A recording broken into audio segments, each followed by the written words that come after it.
ఇవాళ ఏదైతుందో రేవంత్ రెడ్డి పోవాలి, కేసీఆర్ గారు రావాలనే ఒక నినాదం ప్రజలకు వెళ్తుందని చెప్పంటున్నా. నిరుద్యోగ భవిష్యత్తు ఏమవుతుంది?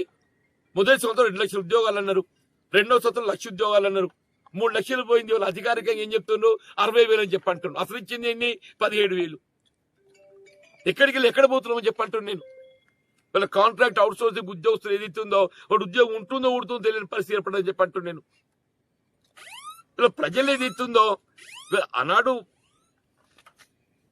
23 అంటే 10 సంవత్సరాలు పట్టిందా మార్పు కోరడానికి. ఇవాళ 2.5 సంవత్సరాలుగా మార్పు కోరుతున్నారు. ఇవాళ ఏదైతుందో రేవంత్ రెడ్డి పోవాలి, కేసీఆర్ గారు రావాలనే ఒక నినాదం ప్రజలకు వెళ్తుందని చెప్పంటున్నా. రేవంత్ రెడ్డి గారు పోవాలి, కాంగ్రెస్ పార్టీ మార్పు కావాలి, కేసీఆర్ గారు రావాలి, బీఆర్ఎస్ పార్టీ రావాలని చెప్పని ప్రజలకి వెళ్ళి నినాదం వస్తుందని చెప్పంటున్నాను నేను. దాన్ని ఆలోచించి ఇంకా 2 ఏళ్ళు అధికారంలో ఉండేది ఉన్నది. ఇలా కాంగ్రెస్ పార్టీ ఇంకా 2 సంవత్సరాల అధికారంలో ఉండేది ఉన్నది. కానీ ఈ 2 సంవత్సరాల కాలం అయినా మెరుగైన పాలన ఇవ్వడానికి ప్రయత్నం చేయండి, ప్రజాహితం కోసం పనిచేయండి. అది ఆలోచన చేయకుండా జీవన్ రెడ్డి ఎందుకు పోతుండే? నేను అధికార పార్టీ పోతలేను కదా.